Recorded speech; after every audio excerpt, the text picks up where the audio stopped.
Muito bem, vamos ver se a coisa voltou a funcionar. De repente deu um crash aqui, travou tudo e eu tive que reiniciar toda a programação. Agora sim, estou acompanhando aqui pelo celular ao lado, o link abriu novamente. Se você puder entrar, vai ser muito bom.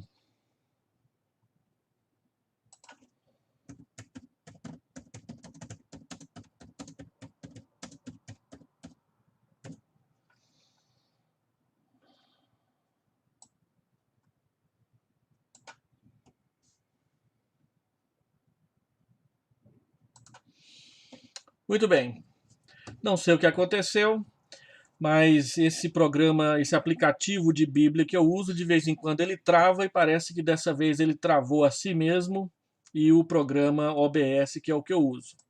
Vamos ver se vai dar certo aqui. Como eu estava dizendo, eu quero usar o Salmo 100 como modelo para nós fazermos um pouco do nosso estudo bíblico indutivo aqui. O texto diz, é um salmo de ações de graça: celebrai com júbilo ao Senhor todas as terras, servi ao Senhor com alegria, apresentai-vos diante dele com cântico, sabei que o Senhor é Deus, foi ele quem nos fez e dele somos o seu povo e rebanho do seu pastoreio. Entrai por suas portas com ações de graça e nos seus átrios com hinos de louvor. Rendei-lhe graças e bendizei-lhe o nome, porque o Senhor é bom, a sua misericórdia dura para sempre, de geração em geração, a sua fidelidade. Muito bem, irmãos, nós tivemos um problema de crash agora há pouco, trava tudo. Isso acontece quando fazemos ao vivo, né? Espero que os irmãos não tenham tido muita dificuldade de sair e depois entrar novamente aqui na nossa sala do YouTube. Boa noite, Cirlei, Chico Bala, Odracir, são muito bem-vindos. Hoje eu quero falar então sobre o estudo indutivo das Escrituras e eu li o Salmo 100 para servir de base para nós. O estudo indutivo, como eu falei, é aquela parte do estudo bíblico em que você dialoga com o texto bíblico, fazendo perguntas, investigando na parte gramatical, na mensagem que está ali no texto que você está estudando, para entendê-lo, ah, deixando o texto falar por ele mesmo, que é o que sempre nós devemos aprender a fazer. Quando nós falamos em estudo indutivo, o estudo indutivo ele tem 4 elementos básicos: a observação, a interpretação, a correlação e a aplicação. A observação, que é uma parte introdutória, ela toma até um certo tempo, ela não é a interpretação em si. Ela é simplesmente a coleta de dados para você saber como que o texto foi composto, como que ele conversa, do que ele fala, quais são as suas características básicas, fundamentais e principais. No estudo indutivo, então, nós gastamos um tempo observando o, o texto bíblico para que ele fale conosco. E na observação, nós gastamos um bom tempo conversando com o texto. Primeiro, veja a composição gramatical do texto bíblico. Como que esse texto bíblico foi construído, foi escrito. Assim como quando você constrói uma casa e você vê materiais, você vê um projeto, uma planta arquitetônica, assim também um texto ele tem um material que é utilizado para a sua construção. Esse material que é utilizado para a construção de um texto nós chamamos de classes gramaticais. No português, nós temos 10 classes gramaticais: substantivo, adjetivo, o verbo, o numeral, o pronome, a conjunção, a preposição, a interjeição. Esses são os componentes da formação de um texto bíblico, são os ingredientes para que nós escrevamos um texto. E quando você está estudando a Escritura, para entender o que ela está, o que Deus quer dizer para você, você precisa começar tentando compreender qual a composição gramatical do texto. Quais são os tempos verbais utilizados? Os verbos estão no tempo presente, falando do agora.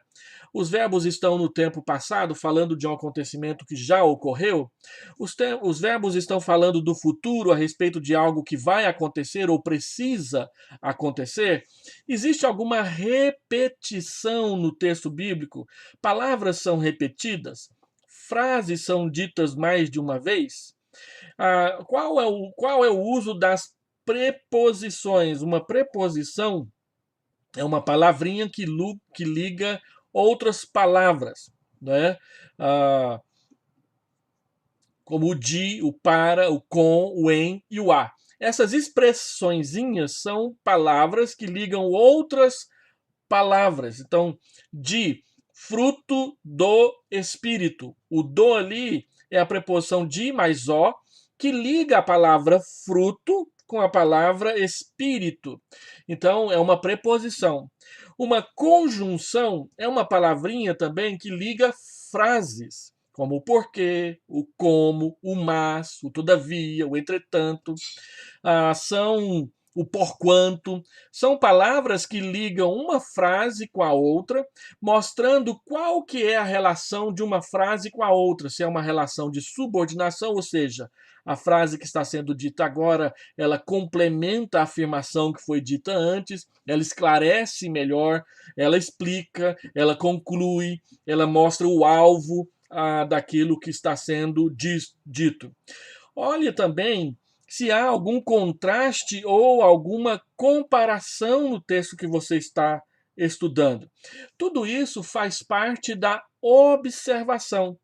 Nesse momento, você não está interpretando o texto, você está apenas observando as suas características. A maior dificuldade de uma boa interpretação da Bíblia do nosso tempo é que muitos de nós, a maioria de nós, quer partir direto da leitura para a interpretação, e é nesse momento que nós engolimos ou torcemos muitas vezes o que é dito nas Escrituras, porque não compreendemos o verbo adequadamente, porque não percebemos a respeito de quem a frase e o texto está tratando.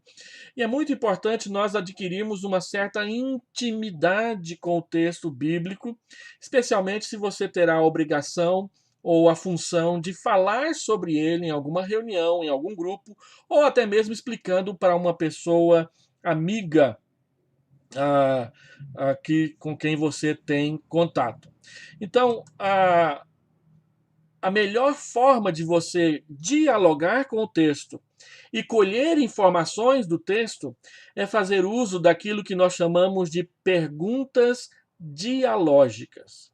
Perguntas dialógicas são perguntas de diálogo. Você às vezes encontra um amigo na praça e aí vocês se abraçam e você diz: de onde você veio? Para onde você está indo? Como é mesmo o nome do seu pai? Então você faz perguntas e essas perguntas esticam o diálogo, aumenta o diálogo e aumenta a profundidade do diálogo que você está mantendo com seu amigo, com a sua amiga. Então, aprenda a fazer isso com a Bíblia. Quem? O que? Onde?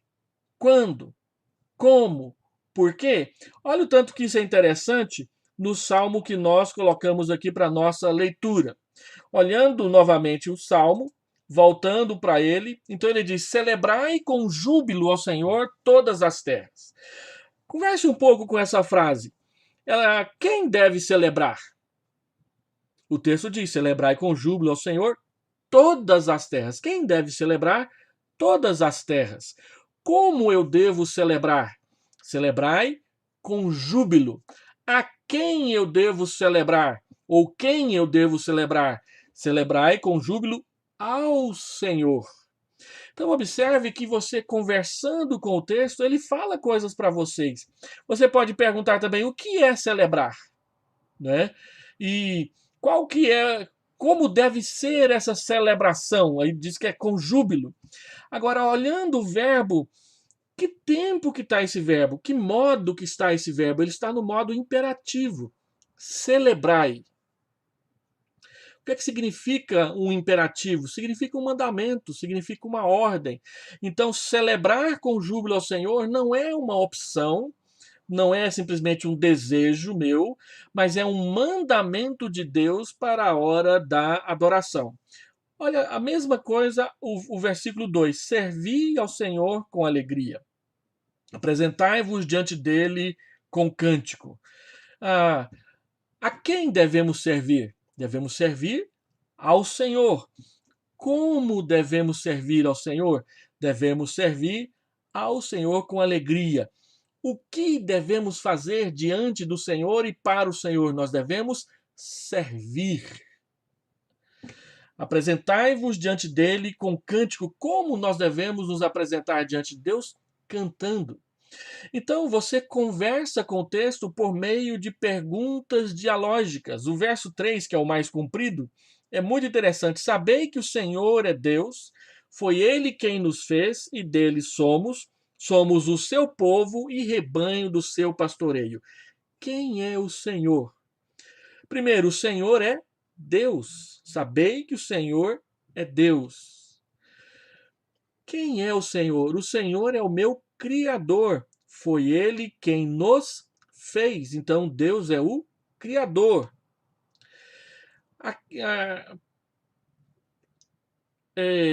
Qual a relação de Deus conosco? Nós pertencemos a Ele, dele somos. Como nós pertencemos a Deus? Nós pertencemos a Ele como povo. Nós pertencemos a Ele como rebanho. Então, quem é Deus para nós? Ele é o nosso pastor, porque o pastor pastoreia o rebanho. Quem é Deus para nós? Ele é o nosso governador, porque nós somos o seu povo. Ele é o nosso rei. Então, essas perguntas dialógicas nos ajudam a compreender o texto na sua estrutura. E isso é o básico do básico, o fundamental num estudo bíblico. Aprenda a fazer perguntas para o texto bíblico: quem, como, quando, onde, o que, por quê, para quê. Faltou colocar o para quê aqui, que diz respeito a perguntas de propósito. Quem? Quem é que está fazendo isso? Quem é a pessoa de quem estamos falando? Né? Então, o versículo diz: celebrai com júbilo ao Senhor. Celebrar quem? A quem? Ao Senhor. Se você começa a conversar, a dialogar com o texto, você começa a andar e a conhecer o texto bíblico com um pouco mais de profundidade. Ele abre para você. Observa, então, o Salmo agora, aplicando a ele essas perguntas dialógicas, olhando e tentando discernir quais são as suas classes gramaticais, quais são os verbos principais, quais são os substantivos principais e os adjetivos, onde tem preposição, onde tem conjunção. Então você olha o Salmo 100, e eu coloquei ele bem destrinchado aqui, eu coloquei em azul os substantivos principais. Senhor no verso 1, Senhor no verso 2, Senhor no verso 3, Deus no verso 3, Senhor novamente no verso 5. Estes são os substantivos principais. Então você percebe que em cada versículo, com exceção do versículo 4, a palavra Senhor aparece e ela governa, ela ela é destacada no texto do Salmo 100. Vamos sublinhar os verbos principais, não vou sublinhar todos, só os principais. Celebrai, servi, sabei, entrai, rendei, bendizei. Olha só, depois ainda tem o verbo ser, o Senhor é isso, o Senhor é aquilo, né? Apresentar. Observe que a maioria dos verbos celebrai, servi, apresentai, sabei, entrai, bendizei, rendei, todos eles estão no imperativo. Celebrai, servi, sabei, entrai, rendei. Então, note que o tom do louvor apresentado no Salmo 100 é um tom de mandamento, de ordem. É mandamento de Deus que nós os celebremos. É mandamento de Deus que nós os sirvamos. É mandamento de Deus que nós tomemos consciência ou saibamos quem ele é. E é mandamento de Deus que nós entremos no seu templo, nos seus átrios, para adorar. E adorar, aqui no texto, significa render graças e bendizer o nome do nosso Deus. No entanto, nós já estamos até aqui fazendo algumas interpretações, mas o período da observação é só para você colher os dados e observar as particularidades do texto bíblico. Eu coloquei uma conjunção aqui que aparece forte no texto, que é exatamente a conjunção que abre o versículo 5. Por quê? Então ele diz: celebrai com júbilo, servi ao Senhor com alegria, sabei que o Senhor é Deus, entrai para render graças e bendizer o seu nome. Por quê? Porque o Senhor é bom, a sua misericórdia dura para sempre, e de geração em geração a sua fidelidade. E aí você observa que os 3 adjetivos que aparecem no texto aparecem no verso 5, todos atribuídos a Deus: bom, misericórdia e fidelidade. O Senhor é bom. Bondade é um adjetivo, uma qualidade, uma virtude de Deus. O Senhor pratica misericórdia. Misericórdia é uma virtude de Deus. E o Senhor pratica fidelidade. Fidelidade é uma virtude de Deus. Agora, olha interessante isso aqui. Como que. Qual que é a função do verso 5? É uma conclusão e uma explicação. Ele conclui dizendo por que devemos celebrar, servir, saber e render graças a Deus. E ele, então, é uma conclusão e uma explicação. A razão por que eu devo celebrar, servir, saber e entrar para adorar é porque Deus é bom, porque Deus é misericordioso e porque Deus é fiel. É interessante que, ao separar as frases, as palavras, as características do texto, você acaba fazendo um esboço do texto e compreendendo melhor as suas particularidades. Você é atraído para aquilo que realmente é importante. A outra parte do estudo indutivo, que vem depois da observação, é a interpretação. A interpretação ela é baseada unicamente em 3 perguntas básicas que são construídas e colocadas sobre essas observações que você simplesmente colheu do texto bíblico por prestar atenção nas suas características, no que ele está dizendo. Então, a pergunta principal, as 3 perguntas principais da interpretação são: por que o autor aborda o assunto dessa maneira? Então, qual é o propósito desse texto? Qual é o propósito do Salmo 100? Por que que o salmista fala em tom imperativo da adoração e depois dá razões por que devemos adorar? Depois, a segunda pergunta é: qual o principal ensino do texto? Qual que é o pensamento-chave? Qual é o pensamento-chave do Salmo 100? Do que está tratando o Salmo 100? E por último, como o autor chegou a essa ideia? Qual que é o fluxo do texto? Por que eu devo adorar a Deus? Como que o salmista chegou nessa conclusão? Então vamos fazer essas 3 perguntas para o Salmo 100. Qual o propósito do Salmo 100? O título diz que é um salmo de ações de graça. Está falando que é um salmo de gratidão. E ao falar sobre gratidão, você vai observar que o tom principal dessa ideia de gratidão está no versículo de número 4. Entrai por suas portas com ações de graça e nos seus atos com hinos de louvor. Rendei-lhe graças e bendizei-lhe o nome. A característica principal da poesia dos Salmos é o paralelismo. O paralelismo, ele coloca frases sinônimas ou antônimas, ou uma que leva a outra, em uma do lado da outra. Então, esse versículo de número 4, ele mostra claramente como que o paralelo funciona aqui. Primeiro aqui, no versículo de número 1, celebrai com júbilo ao Senhor todas as terras. Servi ao Senhor com alegria, apresentai-vos diante dele com cântico.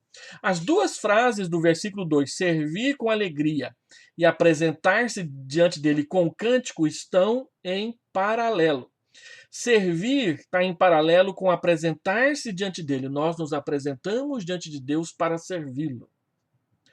E a palavra alegria está em paralelo com cântico, de modo que o cântico reflete a nossa alegria no momento da adoração.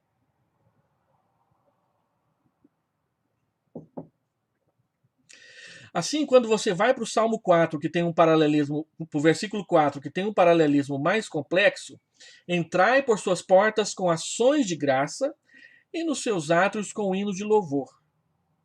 Então você deve entrar na casa de Deus com ações de graça. Aí ele coloca essa frase em paralelo com a expressão rendei-lhe graças e bendizei-lhe o nome. Render graças está em paralelo com entrar por suas portas com ações de graças. Graças, graças.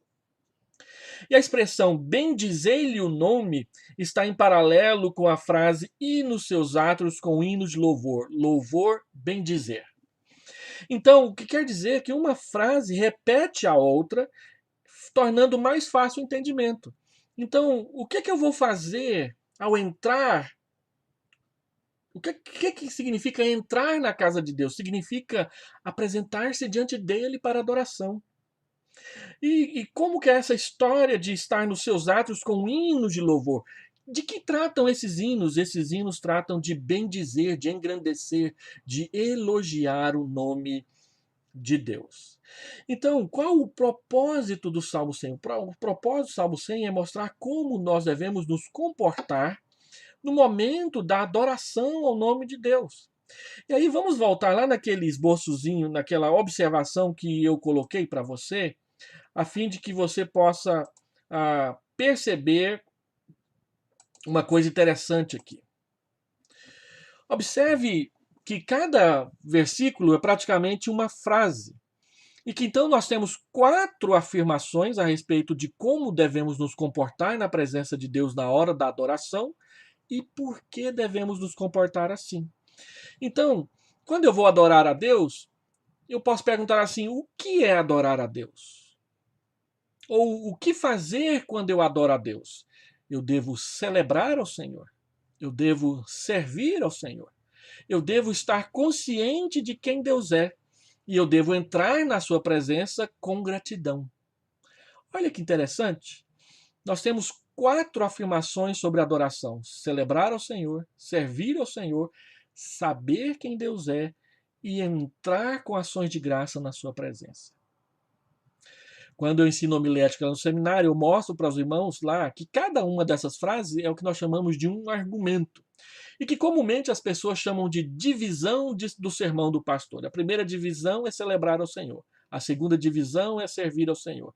A terceira divisão é saber quem o Senhor é. E a quarta divisão é entrar na sua presença para adoração. E aí a conclusão, qual que é a aplicação do sermão? Por que eu devo servir, celebrar, ter consciência de quem Deus é e apresentar-me com ações de graça na sua presença? Porque Ele é bom, porque Ele é misericordioso, porque Ele é fiel. Não é bom quando você conversa com o texto e ele te fala de forma tão organizada o que a palavra de Deus quer dizer para nós? É interessante, lá no seminário, quando eu faço isso, eu vou fazer isso semana que vem aqui, eu uso apenas 2 teclas do computador para mostrar como se faz um esboço de sermão expositivo. Só 2 teclas.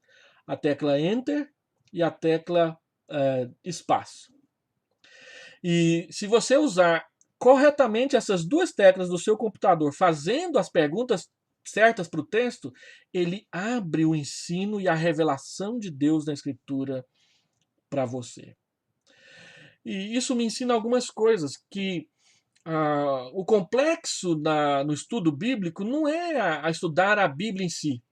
O complexo no estudo bíblico é a minha disposição ou a minha indisposição em aprender a minha própria língua, o português. Nós não conhecemos a nossa língua. E porque nós não conhecemos a nossa língua, nós não sabemos ler a Bíblia de forma aprofundada, relevante e eficaz para o nosso crescimento bíblico. Existe uma pesquisa feita nos Estados Unidos que mostrou que quanto mais os crentes leem a Bíblia, melhor é a qualidade de vida espiritual que eles vivem.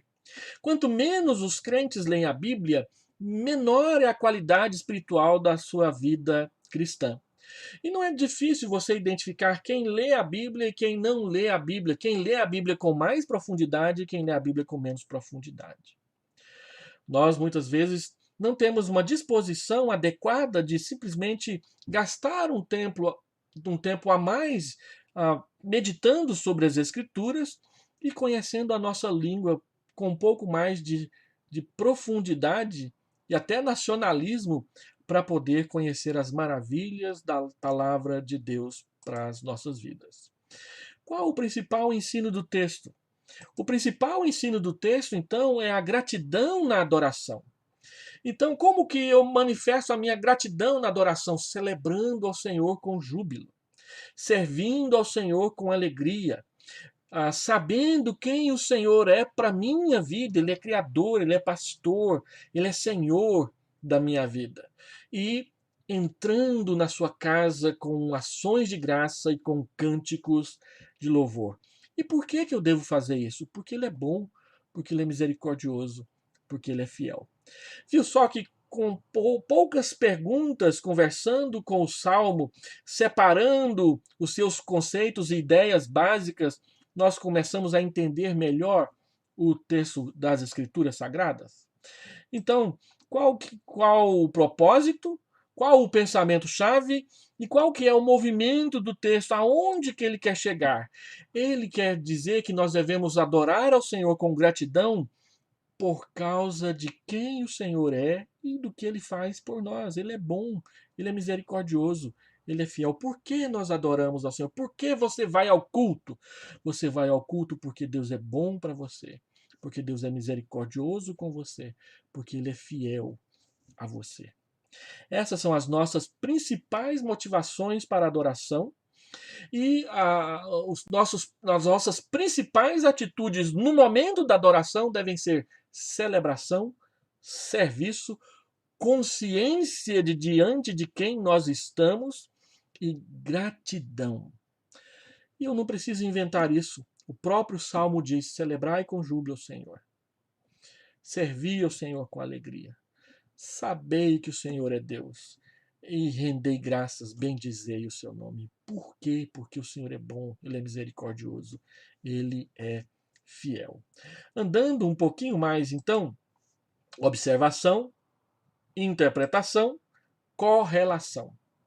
A correlação é quando eu comparo um texto bíblico com outros textos da Escritura para saber o que os outros textos dizem e para que aquilo que os outros textos da Bíblia dizem me ajude a entender melhor esse que eu estou estudando aqui. Os reformadores chamavam isso de analogia da Escritura, ou, usando um português bem mais simples, a Bíblia interpreta ela mesma. E é aqui que você pesquisará as passagens de apoio ao texto e as citações. Quais são os textos bíblicos que falam a mesma coisa que o Salmo 100? Ora, logo de saída, e pesquisando numa introdução bíblica, você vai perceber que o Salmo 100 faz parte dos salmos reais. Salmo 95, 96, 97, 98, 99 e 100. 6 salmos reais. Se você sentar na sua casa e ler os 6 salmos de uma só vez, do 95 até o 100, você perceberá o quanto eles são semelhantes ao falar da realeza de Deus, da majestade de Deus, da graça de Deus, da bondade de Deus, da misericórdia de Deus e da fidelidade de Deus. Então, quando você encontra em outros textos da Bíblia assuntos ou afirmações semelhantes a essa que você está estudando, você tem aquilo que nós chamamos de correlação. Para fazer a correlação, então você vai pesquisar o quê? O uso da mesma palavra no mesmo texto. Observou que no Salmo 100 a palavra Senhor aparece constantemente? Ou seja, nós estamos falando algo a respeito do Senhor, que é Deus. Como que essa palavra aparece em outros lugares? Existem passagens paralelas, existem outras passagens bíblicas que falam de celebrar ao Senhor, que falam de servir ao Senhor, que falam de agradecer ao Senhor. Claro, você vai encontrar isso. E se você tem dificuldade de memória, para isso existem as concordâncias bíblicas, as chaves bíblicas, os dicionários bíblicos e as bíblias eletrônicas, que nesse quesito elas são uma maravilha. Aqui tem uma. Você observa aqui uma lupa, que é pesquisar. Essa lupa esconde uma chave bíblica, uma concordância bíblica. Então eu posso pesquisar aqui a palavra celebrar, ou, do jeito que está no texto, celebrai. Olha o que ele faz. Ele abre para mim vários textos bíblicos onde a palavra celebrar aparece. Aparece no Salmo 47, aparece no Salmo 81. E olha aqui, ela, Salmo 100. Observou? O recurso das Bíblias eletrônicas facilitam demais a nossa vida. Antigamente, a gente tinha que usar um livro dessa grossura aqui, ó. Deixa eu só mostrar um para você. Isso aqui, ó, é uma chave bíblica e ainda em inglês. E olha o tantinho de página que tem, só para você ter uma ideia. Essa aqui é fininha, tem 780 páginas só de textos bíblicos correlacionados uns com os outros. A Sociedade Bíblica do Brasil publica uma chave bíblica chamada Chave Bíblica Schelp, porque quem trabalhou nela foi um pastor chamado Russell Schelp. Ele trabalhou 40 anos para poder organizar todas aquelas passagens. Foi publicado em livro, agora pegaram aquilo tudo e colocaram numa Bíblia eletrônica, você só digita a palavra e aparece para você. Então, hoje em dia, nós temos muitos recursos para ajudar a gente a ligar um texto com o outro na escritura. Isso numa pesquisa de palavras. Você pode também fazer isso numa pesquisa mais ampla de frases. E aí isso vai exigir de você um pouco mais de conhecimento da Bíblia. Mas quem lê a Bíblia com frequência acaba lembrando de uma outra ocasião, depois vai lá e procura referência e encontra. Citações do Antigo Testamento, como o Salmo 100 é do Antigo Testamento, não tem como conferir isso aqui para mostrar para você. Exemplos práticos da vida em personagens bíblicos. Por exemplo, o Salmo 119, versículo 9, diz: de que maneira o jovem poderá guardar puro o seu coração? E lá diz, observando de acordo com a sua palavra. Agora, será que eu tenho na Bíblia exemplos de pureza e de impureza? Olha, nós encontramos um exemplo de pureza em José e em Daniel. Então, quando a Bíblia pergunta de que maneira o jovem pode guardar puro o seu coração, eu posso ilustrar o que o Salmo está perguntando com a vida de José, com a vida de Daniel, que viveram vidas de pureza na presença de Deus e das pessoas. São ilustrações dentro da própria Bíblia de princípios ensinados na própria Escritura. Nós chamamos isso de correlação. À medida que nós formos andando mais aqui nesses nossos métodos de estudo bíblico, eu estarei sempre mostrando uma coisa ou outra do estudo indutivo na ferramenta que eu vou dar para você estudar as Escrituras. E aí, a grande questão é o que é contexto? Porque a correlação liga um texto com o seu contexto. Então, nós precisamos entender o contexto de duas formas. Primeiro, existe o contexto imediato. O contexto imediato é aquilo que o texto do parágrafo anterior falou e o texto do próximo parágrafo vai falar. Ele mudou de assunto ou ele continuou tratando do mesmo assunto? Se você vai estudar João 14, você precisa estar consciente de que João 14 são palavras de Jesus ditas no cenáculo, na mesma ocasião em que ele celebrou a ceia. E onde que começa o encontro de Jesus com os discípulos no cenáculo no Evangelho de João? No capítulo 13. No capítulo 13, eles entram no cenáculo para a celebração da ceia. No capítulo 14, no 15 e no 16, o Senhor Jesus fala sobre a vinda do Espírito Santo.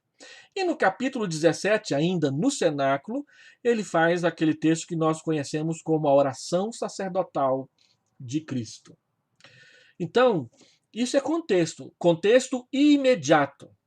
Então, quando Jesus fala assim, quando orardes, orem da seguinte forma: Pai nosso que está no céu, santificado seja o seu nome. Qual que é o contexto da oração do Pai Nosso? Ora, o contexto da oração do Pai Nosso é o Sermão da Montanha. O Sermão da Montanha, ele ocupa o capítulo 5, 6 e 7 de Mateus. Então, eu preciso interpretar a oração do Pai Nosso dentro do contexto do Sermão da Montanha. Assim como eu preciso interpretar Romanos 5:1, justificados, pois temos paz com Deus, mediante a fé em nosso Senhor Jesus Cristo, dentro de todo o contexto da doutrina da justificação que Paulo começou a tratar lá no capítulo 3, versículo 21, e vai continuar tratando até o final do capítulo 11.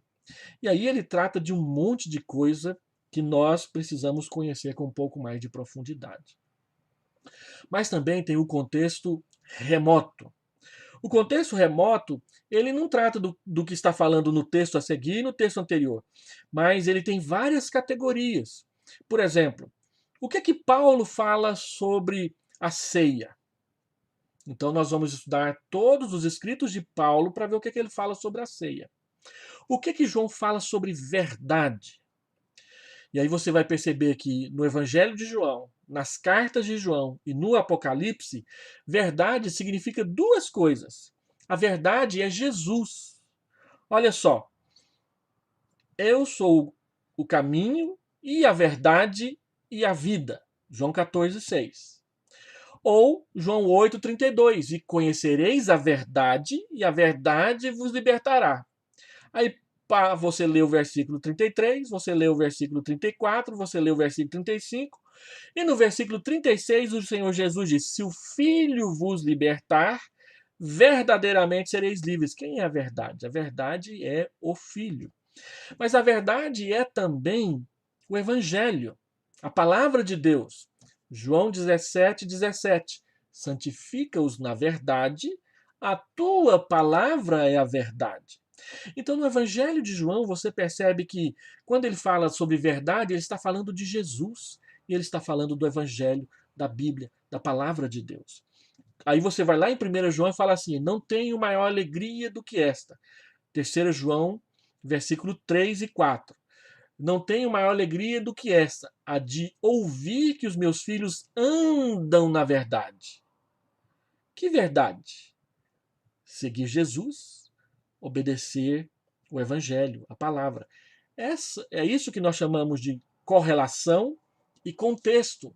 Um texto esclarece melhor o outro. E assim eu entendo e aplico melhor a palavra de Deus. Então nós fazemos uma espiral. Aqui parece uma melancia, né? A melancia lá de Uruana. Se eu colocasse verde com raja aqui, ia aparecer uma melancia.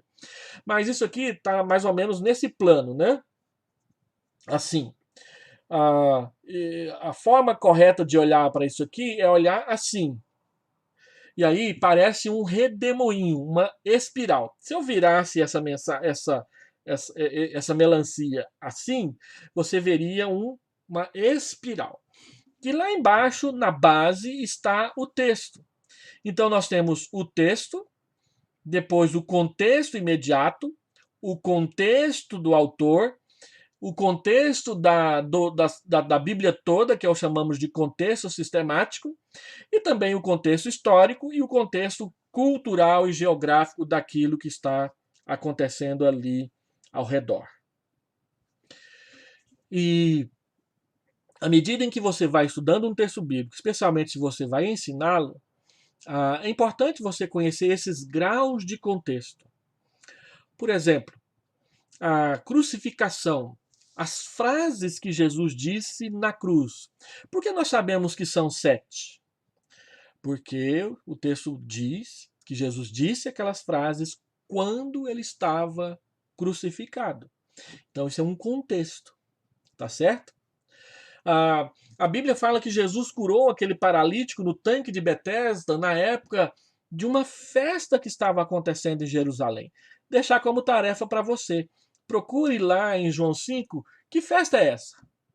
tabernáculo, Páscoa, festa das semanas, festa do Yom Kippur, ou do dia da expiação, e isso tudo reflete na interpretação do milagre que o Senhor Jesus Cristo fez ali naquele momento.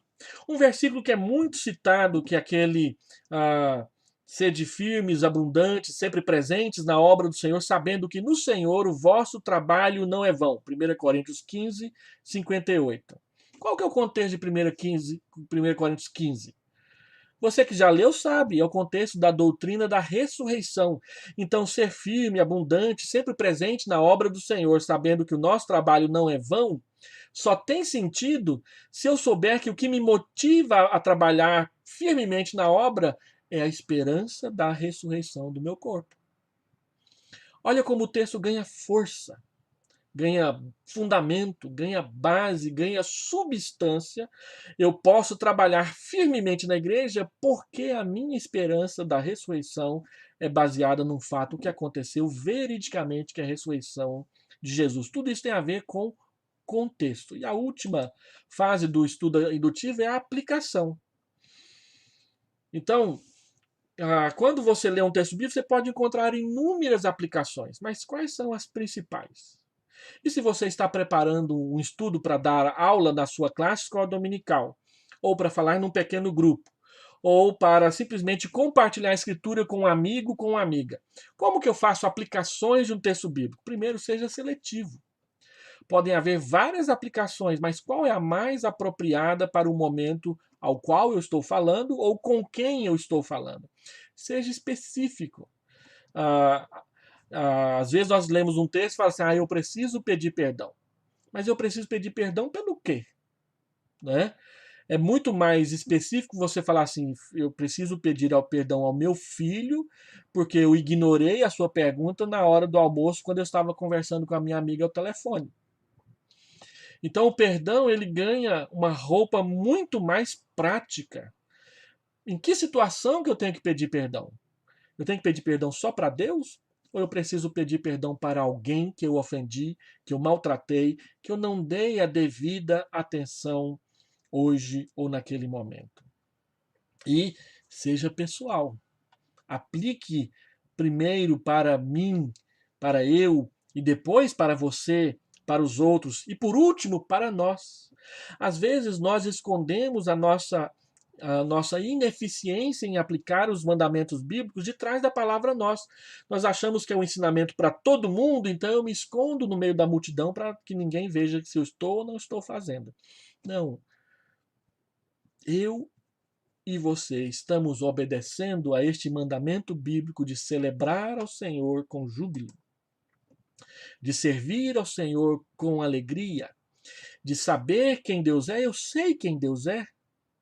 Saber quem Deus é define como eu o adoro. E eu estou aqui com gratidão e ações de graças para bendizer, e eu sei por que eu estou aqui. Eu sei que Deus é bom, eu sei que Deus é misericordioso, eu sei que Deus é fiel. Então, na aplicação, observe, seja seletivo, escolha as aplicações que são apropriadas a este momento. Para hoje, você está lendo a Bíblia hoje em meio a uma pandemia, você está ansioso, você está aflita, você está temeroso de que você também adoecerá? Aplique para você o que você leu na Escritura. Como que eu posso lidar com essa questão de hoje com base nesse texto? O que eu li hoje aqui no Salmo, em Mateus, em Romanos, se aplica a algo que eu estou vivendo neste momento? Seja seletivo.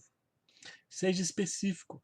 Isso aqui tem a ver com essa situação e eu vou tratar dela. E seja pessoal. É comigo. Tá bom? Então, por hoje, já dizia um programa de televisão aí, por hoje é só, pessoal. Não esqueça de fazer sua inscrição no canal IP de Vila Nova, se você não faz parte. Também tem o meu canal pessoal, Reviélio. E se você não gosta muito de assistir, mas gosta de ler, então vá lá no meu blog revielio.blogspot.com.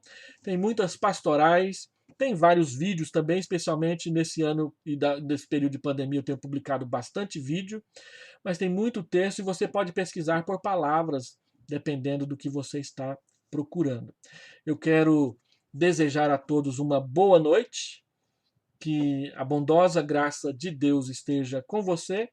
Vai desculpando aí a inexperiência, a ineficiência no começo, foi um erro aqui no computador, mas isso acontece e graças a Deus pudemos corrigir e terminar. Eu quero desejar boa noite para todos vocês que estão aí. Dona Marileide, a Maria de Lourdes, a Cirlei, eu vi o Adracir aqui em cima, agora não quer rodar aqui, muito bem. A Thelma, Chico Bala, Dona Marisa, Deus abençoe cada um de vocês e que na sua graça e na sua bondade ele venha te abençoar. Deus abençoe você também que visitando o canal resolveu assistir a esse estudo. É uma série sobre métodos de estudo da Bíblia. Esta foi a aula 2 e eu me despeço desejando a você uma boa noite na presença de Jesus.